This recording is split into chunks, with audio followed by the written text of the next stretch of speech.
Okay, here we go. Third time lucky. I'm going to just have a look at doing this motor for you.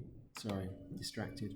Right, so what I've done is I've deleted one of my LEDs, written a short program in here, which is Q4 is on, Q0 goes high for 5 seconds. So we'll have 5 seconds worth of Q0 going high. So let's get back down to it. What do we need? First of all, we're just going to use a motor. So for the motor, I've got to go to off-board components. I think they have one called motors. So we have DC motors. I've been using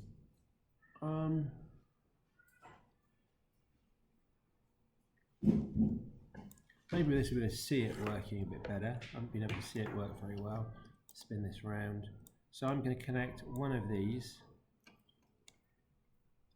to my high and one of these to my low. Okay, and then we're going to press this. What we should hope to see is that spin round. No, it's not working. Right, let's just play it.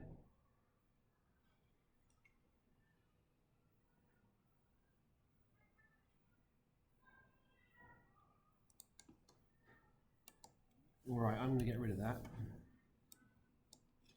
I'm going to use this one instead. And the reason for that is I've not been using that. And it's been absolutely fine. So that's my first one.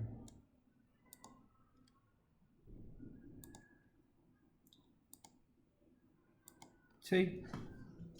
And then we're going to play.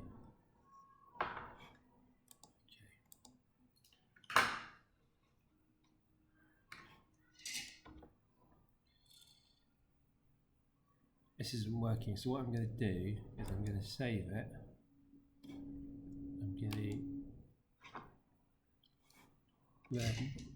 I'm going to just close Circuit Wizard. I'm going to open Circuit Wizard because I've had some problems with some lines as well. When it opens, I'm going to open that specific file and then see if it works. Right, so go to this one, okay, that file, open recent. Right, so this is it, play. Happy days. So yeah, it was something to do with a piece of track that I drew, I think. And on that note, what I'm going to do is I'm going to revert back to where I was and get one of these in. I quite like the look of these. Alright, let's spin this round.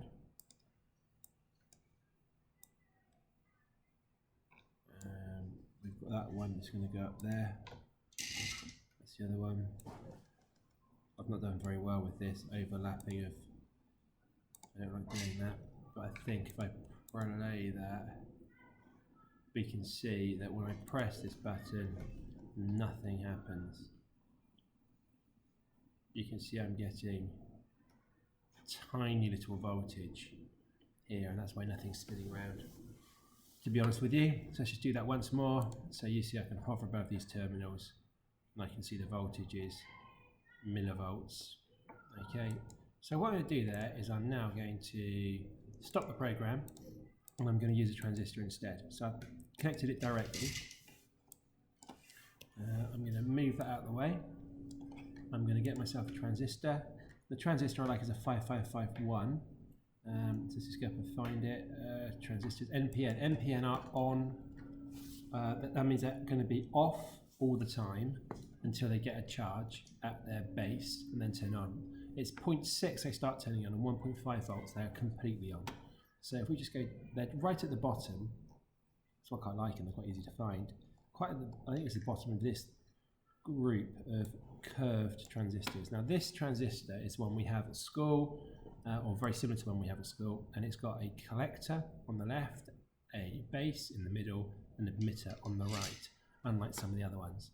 So what I'm going to do is I'm going to get some pads. I'm going to just sort of what I call liberate this, just so it's much easier to connect to it, and then I'm just going to join this up. That wasn't very clever.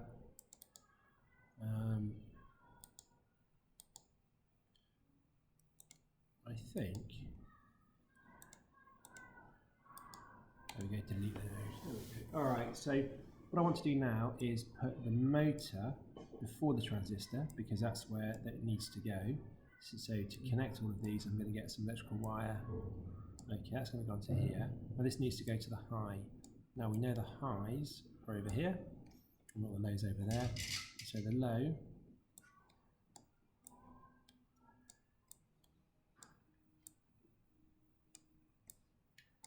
goes in there. Okay, high and low. And now the output from the Genie, which is this one,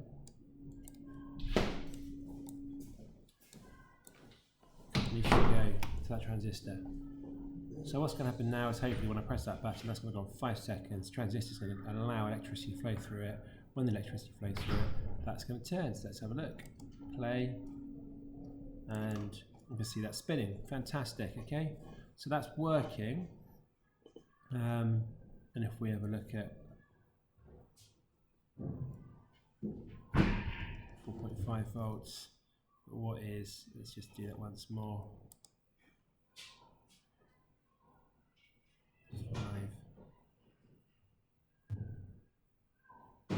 Okay, so now we can have a look at the relay that I was talking about. Just got to stop that, always gets me. So let's just get rid of, I'm not going to get rid of that transistor just yet, and we'll find out why in a minute. So going to go to electromagnet components. I quite like this small little one, this one. These two here are going to be operated by the Genie circuit, and they're going to flick a switch which allows these to be connected to form another circuit, an independent circuit. So what I'm going to do is I'm going to connect this through this one to the low, that's correct. Oh. And then I'm going to connect this one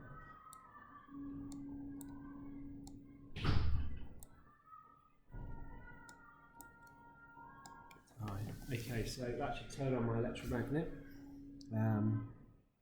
Low there, high there, yeah, that should turn it on. And then I've got this, which is a common, so that's the low, needs to go to a battery pack. So we need an independent battery pack. Here it is. I'm going to spin it round.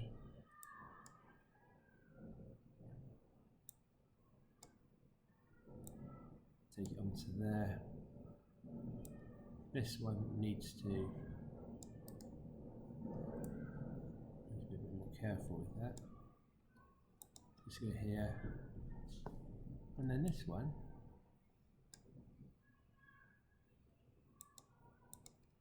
goes here. Now you can see that when I flick this switch, let's go to current flow. Might help if I play. When I flick the switch, well, something's going on here, isn't it? 1.32 volts. Not particularly a large amount, eh?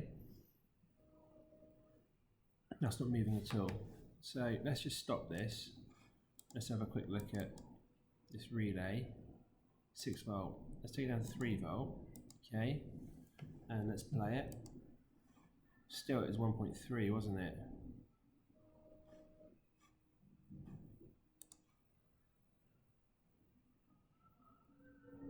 $1.32. Okay, so that's not really working, is it? That's not spinning. So really, we need more power to the electromagnet of that relay. So let's just stop that. How are we going to get more power to that? Well, I hope that you've guessed it, that we're going to actually connect these two together. So back to the electrical wire. Okay, so we're using this now as the load, aren't we? And this needs to go to the high. Alright, so that's got the high in it now. That's going to be operated as before by the Genie, and that one needs to go low. So I've done that wrong. That's not the high, that's the low, isn't it? Okay, so there we are. That's the high going in there. That one's going to go to the low.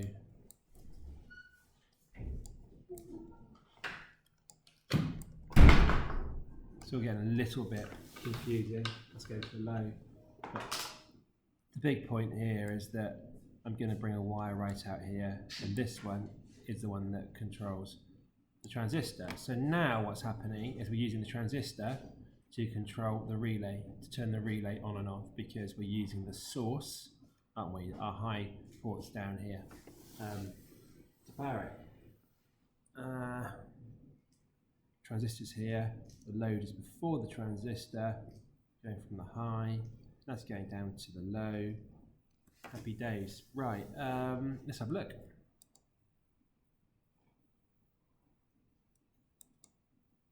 Hey, there we go. And she spins, or I shouldn't do that. It spins, and hopefully after 5 seconds, Genie's aren't very good, to be honest with you, with the timing. Not very accurate. What we should see is when that stops moving, we should look at this stopping, and it stopped. Excellent. So that shows you how to connect, I suppose, a motor unsuccessfully to a Genie. It shows you how to connect a motor successfully to a Genie via a transistor, and it shows you how to connect two circuits together via an electromagnet using a motor and a transistor, as the Genie is not powerful enough to power the electromagnet. Okay.